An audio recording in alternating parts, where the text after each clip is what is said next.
Hello,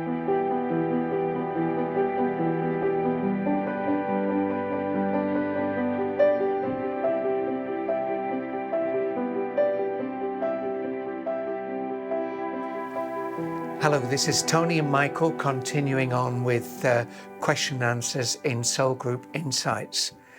And Michael, I've got a question here from Chuck Perm. Hi, Chuck. And the question is, he thanks us first of all. Oh, that's A great. big thank you, and the rest of the crew for your work that you're involved in. I have a follow-up question to one asked by Pamela. In the example Michael gave, that when he was overshadowed by PG for 45 minutes in the past, where did Michael go to reside? Was he fully aware that his spirit was on standby outside his body? How was it like? What's it like? What's it like? It depends where I go. Sometimes there's the impression, more than an impression, an awareness that I'm looking over my own shoulder. Sometimes I'm still in my body, but I can't influence my body. It's like someone's taken over the controls. Yeah. So I remember in the early days of trance, I thought, well, I can interrupt this information at any time that I want to. And I tried on a number of occasions.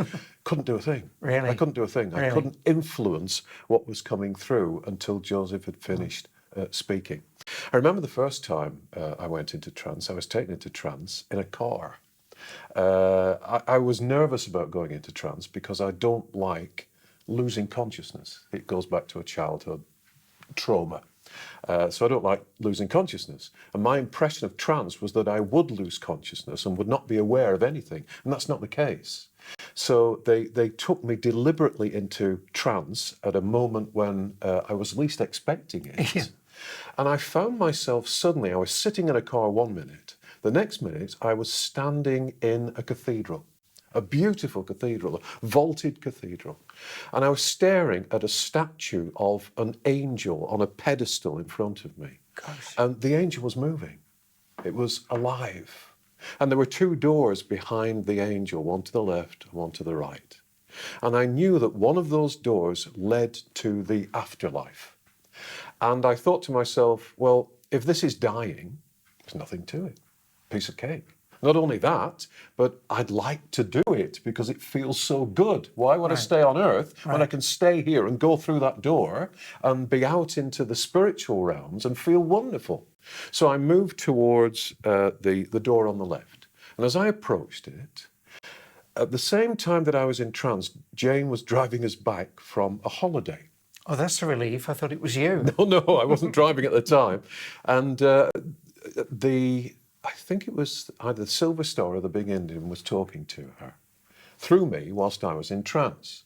And he said at the point that I arrived at that door, just a moment, Michael's going somewhere he shouldn't. I'll be back.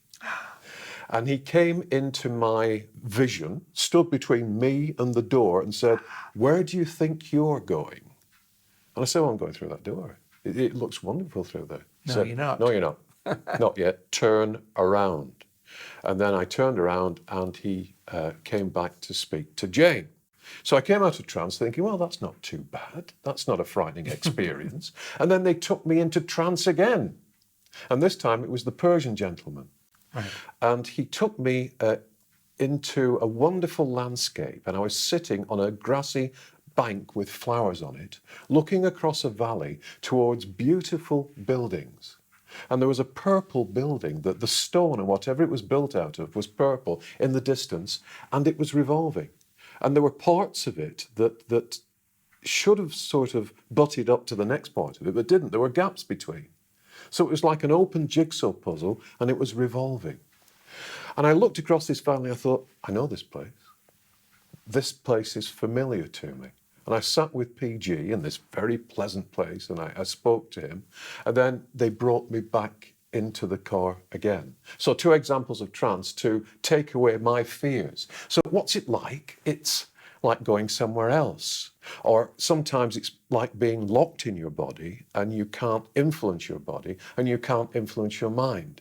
And sometimes it's like standing behind yourself, watching yourself giving out information that is not coming through you as a spirit. Wow.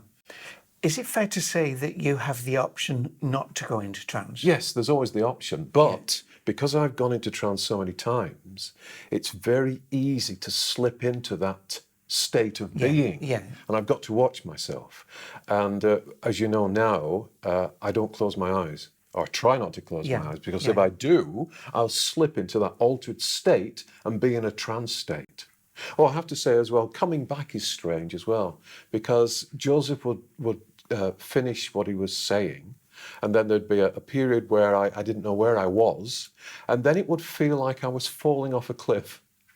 This impression that you're falling, and you're falling back into your own body, and you land with this thump, and you try and open your eyes and you can't, and you try and move and you can't, and then very slowly you come back to your physical senses. Wow. But that is a physical interpretation of what's actually happening on a spiritual level. Wow. Because you've sidestepped your body, you've moved away from it, and you're moving back into it. And there's the sensation of falling back into your own body. The process that happens, Michael, it's very interesting. A lot of people would think that it would take time and something ritualistic to actually go into trance, like prayer, like sitting quiet. But that's not the case for you. It's more a case of it just happens in the moment. It's focusing your attention in a direction that you've been in before. Right. As when I used to do spiritual readings, it would be a matter of you sit with someone and then you connect to that side and you flip that switch because you're used to flipping that switch. I get it. It's a muscle that you've activated, it's a muscle that you've honed, and you become used to what to do to instantly make that connection. Right. I get it. So the process that is involved for you because of experience, because of having that history of working with clients one-to-one, it's just something you can slip into. It's something known to you. It's a different state, and you just slip into it. It's been a lot of years. It wasn't always like that. Right. When I sat with my spiritual teacher at first, it was a whole new experience.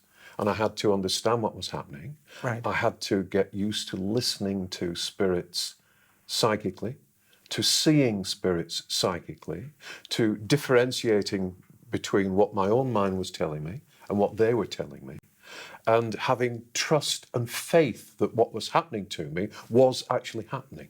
And that built up because proof was given in every instance. So you build up a picture and say, well, I'm right. What they've told me is right, is correct. And I can trust what's coming through. Wow. But it takes time. But it's been a process of 40 plus years now. I wonder whether this process is available to everybody to a lesser degree, that you start looking and listening to different parameters than perhaps you're used to in normal day-to-day life. Yes, spiritual development is not necessarily about becoming mediumistic. It's about expansion of experience, expanding the parameters of what you have access to as a spiritual being. And it's about pushing away the barriers that are imposed on us by physicality, by society, by repeated thinking, and pushing back those barriers and back and back and back so that you more fully experience as the spiritual being that you really are. And it takes practice like it did for you. It takes practice and it takes discipline. My spiritual teacher always used to say her first maxim was discipline, discipline, discipline. Yeah.